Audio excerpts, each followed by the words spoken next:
A rotina de Kevin começa bem cedo. O adolescente está no segundo ano do ensino médio. Desde os 11 anos, a mãe conseguiu uma vaga para ele estudar em uma escola adaptada, com acessibilidade. Mas até chegar nesta etapa, o Kevin passou por muitos desafios. Eu enfrentei muitas dificuldades no começo, quando eu comecei a estudar no liceu, porque eu tinha que pegar ônibus, eu não tinha transporte.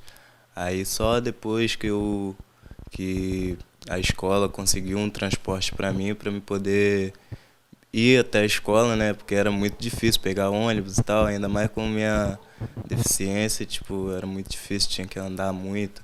O estudante ainda era bebê quando passou pela primeira intervenção cirúrgica, em função da artrogripose múltipla congênita. Trata-se da falta de movimentação do bebê no útero e que resulta na limitação dos movimentos. É o único filho da Girlane, que sempre lutou pelos direitos dele. Tem barreiras, né?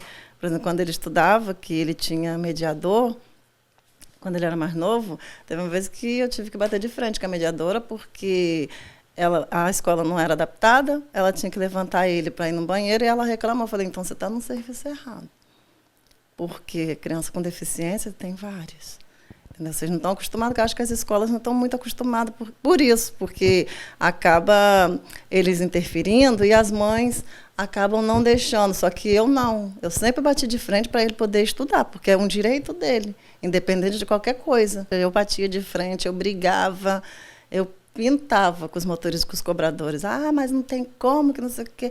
Vai ter sim, ele vai ter que estudar. Eu ia, levava, voltava, buscava de novo. Fomos nessa até conseguir o transporte. Além da rotina escolar, ele fazia fisioterapia e natação. Mas foi o basquete que conquistou o coração deste torcedor do Fluminense.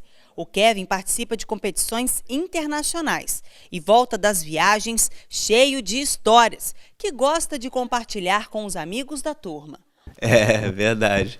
O pessoal quer tudo saber, quer tudo tirar dúvida de como foi o campeonato e tal. Muito legal.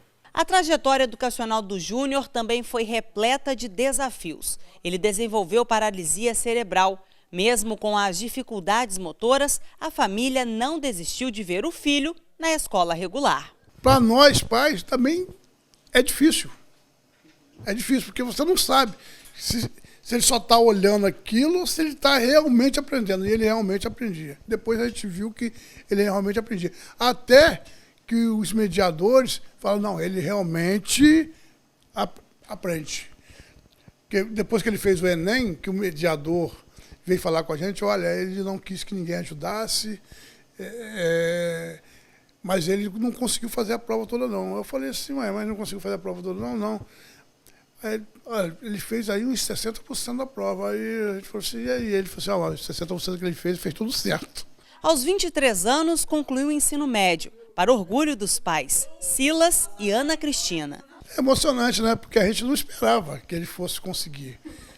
Entendeu? Ele está sempre nos surpreendendo, entendeu? Desde que nasceu, que os médicos não davam esperança, mas ele está sempre nos surpreendendo, está sempre indo além. A casa foi toda adaptada para que o Júnior possa se locomover sozinho e o cantinho de estudos tem um computador só para ele. A mãe conta que o jovem gosta tanto de informática que agora quer se especializar, mas encontrar um curso com acessibilidade está sendo difícil. Muita dificuldade. Aqui em Campos já liguei para várias instituições e todos não têm acessibilidade.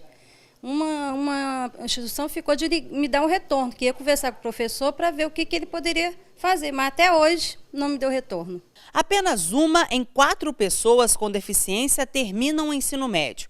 É a conclusão de um estudo especial sobre deficiência realizado pelo Instituto Brasileiro de Geografia e Estatística. A proporção de pessoas com deficiência com 25 anos ou mais, que concluem os ensinos fundamental e médio, é de 25,6%. A pesquisa também constatou que a parcela de alunos com deficiência na série adequada para a faixa etária deles é bem menor do que aqueles que não têm deficiência e em todas as etapas de ensino. Essa defasagem é ainda maior com o tempo e o grau de ensino. É uma realidade, infelizmente, em grande parte do mundo. Mas no Brasil, nosso grande problema está na formação dos professores. Hoje, no Brasil, o professor que estuda a pedagogia só vai ter um semestre de educação especial.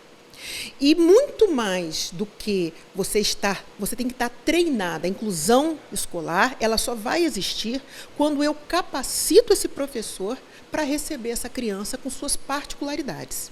Mais de 18 milhões de pessoas, ou seja, quase 9% da população brasileira com 2 anos ou mais de idade, declarou ter algum tipo de deficiência. Mais de 5% dos entrevistados informaram ter apenas uma, enquanto 3% disseram ter todas ou mais deficiências.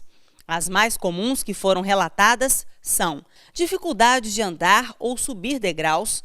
Em seguida está a dificuldade de enxergar e depois aparece a de aprender ou se lembrar das coisas. No caso da dificuldade em subir degraus e enxergar, são questões físicas. Hoje em dia nós temos leis que obrigam a fazer toda a acessibilidade no local. É inadmissível você ter uma escola, um ambiente escolar sem acessibilidade. Agora, aprender e lembrar, nós vamos abranger muito os casos de transtornos invisíveis. Transtornos invisíveis são um grande desafio, Dorlane. Por quê? O transtorno invisível, aquela criança com um transtorno invisível, muitas vezes ela não é detectada. Você acaba dizendo, não, esse aluno ele é preguiçoso, ele é malandro. Você não vê no físico as características do transtorno. E aí são crianças com muitos problemas em atenção, em memória, em planejamento, organização, crianças que perdem tudo. Dorlane, tem algo que nós precisamos saber, é que não há aprendizado sem atenção e memória. Eu preciso prestar atenção no que o professor está falando e me lembrar.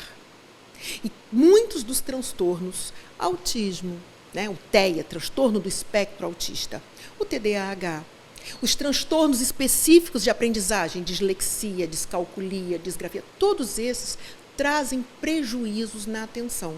Se o aluno não presta atenção, ele não está captando a informação, não há arquivamento na memória. E ele não vai se lembrar. Seja na área da informática ou na medicina, o que as famílias das pessoas com deficiência querem é que elas tenham acesso à educação. Bom aluno ele é. Então, agora é só correr atrás, né? Porque condições a gente não tem. É uma faculdade muito cara. Nossa, está muito longe do nosso padrão. Mas nada é impossível, né? Por que crer.